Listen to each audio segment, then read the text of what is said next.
নমস্কার, আমি রুমা। খাওয়ার খেলা চ্যানেলে আপনাদের সবাইকে স্বাগত। আজ আমি রান্না করব ধোকার ডালনা। তার জন্য ছোলার ডাল ভিজিয়ে রেখেছিলাম, মিক্সিতে পেস্ট করে কড়াইয়ের মধ্যে হিং দিয়ে একটু নেড়ে নিয়ে ধোকার আকারে কেটে নিয়েছি। এবার কড়াইতে তেল গরম হয়ে গেছে, এই গরম তেলে ধোকাগুলো একে একে ভেজে তুলে নিব। আর মিক্সির বাটির মধ্যে একটা মশলার রেডি করে রেখেছি, ওটাকে পেস্ট করে রাখবো। আদা, কাঁচা লঙ্কা, জিরে ধনের গুঁড়ো আর কয়েকটা কাজু।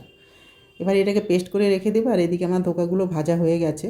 এখন শুকনো লঙ্কা, দারচিনি আর গোটা জিরে ফোড়ন দিয়ে দিলাম, তেজপাতা দিয়ে দিব। আর ধোকাটা আমি আলু দিয়ে গ্রেভিটা করব, তাই আলুটাও এই তেলের মধ্যে দিয়ে দিব। এবার আলুটাকে খুব সুন্দর করে ভেজে নেব। আর ধোকা কিন্তু মুসুরির ডাল দিয়েও করা হয়। আজকে যেহেতু শনিবারের রেসিপি এটা, তাই আমি ছোলার ডাল দিয়ে করলাম। মুসুরির ডাল দিয়েও কিন্তু খুব ভালো হয়। এবার আলু ভাজা হয়ে গেছে, ওই মশলাটা যে করে রেখেছি সেটা দিয়ে দিলাম। এর মধ্যে এখন দিয়ে দিব পরিমাণ মতো নুন, চিনি, লঙ্কার গুঁড়ো, হলুদ গুঁড়ো, সব একসঙ্গে, টমেটোও দিব একটু, সব একসঙ্গে ভালো করে কষিয়ে নিব। কষানো হতে হতে আলুটাও কিন্তু সেদ্ধ হয়ে যাবে। আর ঝোলের জন্য আমি গরম জল করে রেখেছি। আমার মশলা কষানো হয়ে গেছে, তেল ছেড়ে ছেড়ে যাচ্ছে। এবার এর মধ্যে আমি পরিমাণ মতো গরম জল দিয়ে দিব ঝোলের জন্য।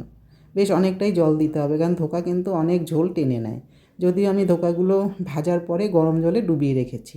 আর এর মধ্যে আমি কাঁচা লঙ্কা দিয়ে দিব। আর যেহেতু আমি গরম জল দিয়েছি, আমি ধোকাগুলো কিন্তু এখনই দিয়ে দিব। দিয়ে বেশ অনেকক্ষণ ফুটিয়ে নিব। তাহলে কী হবে বলুন তো, ধোকাগুলো না বেশ নরম নরম হয়ে থাকবে।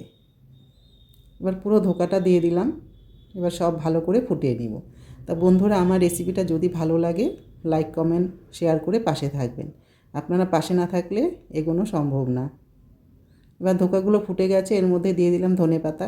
আর আমি দারচিনি ফোড়নে দিয়েছি, তাই এখন আমি গুঁড়ো গরম মশলা দেবো না। দিয়ে দিলাম পরিমাণ মতো ঘি। এবার থালায় নামিয়ে নিব। আর নিরামিষ দিন এরকম একটা রেসিপি থাকলে কিন্তু ভাবতে হয় না। সবাই ভালো খায় মোটামুটি এই ধোকাটা।